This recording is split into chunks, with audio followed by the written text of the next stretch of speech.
થરાદના ખાનપુર ગામે ઘઉંની આડમાં આફેડની ખેતી કરતો ખેડૂત ઝડપાયો। થરાદ તાલુકામાંથી સૌપ્રથમવાર ઝડપાઈ અફીણની ખેતી।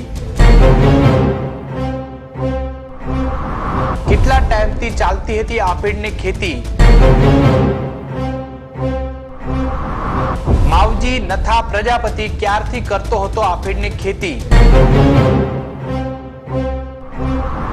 પોલીસ દ્વારા કરવામાં આવી માવજી પ્રજાપતિની ધરપકડ। ગુજરાતના યુવાનો પણ હવે ચડી રહ્યા છે નશાના રવાડે। જ્યારે વાત આવે છે નશાના કારોબારની તો સામે આવે છે પંજાબનું દ્રશ્ય, પરંતુ અમે તમને બતાવવા જઈ રહ્યા છીએ નશાનો કારોબાર એ પણ ગુજરાતમાં। કેમેરાની સામે ઉભેલ આ છે પ્રજાપતિ માવજી નથાભાઈ।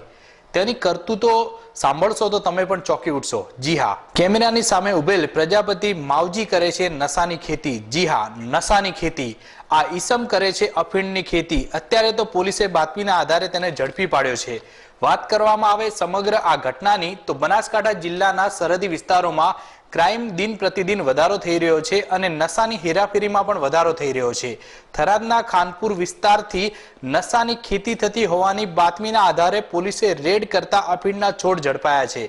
થરાદ પોલીસની ટીમે ખેતરમાં પહોંચી તપાસ કરતા ઘઉંની વચ્ચે અફીણના 500 છોડો આવેલા હતા અને પોલીસે આરોપી માવજી નથા પ્રજાપતિની અટકાયત કરીને એફએસએલની ટીમને બોલાવી વધુ તપાસ હાથ ધરી છે અને નાર્કોટિક વિભાગને પણ જાણ કરી દેવામાં આવી છે। તો આ સમગ્ર મામલે વધુ તપાસ કરવામાં આવે તો આજુબાજુમાં પણ અફીણની ખેતી ઝડપાઈ શકે છે।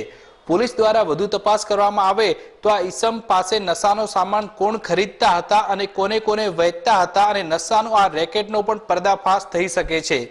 નશાના કારોબાર પરથી લાગી રહ્યું છે કે ગુજરાત પણ હવે ધીમે ધીમે ઉડતા પંજાબ બની રહ્યું છે। થરાદ તાલુકામાંથી સૌપ્રથમવાર ઝડપાઈ અફીણની ખેતી। કેટલા ટાઈમથી ચાલતી હતી અફીણની ખેતી?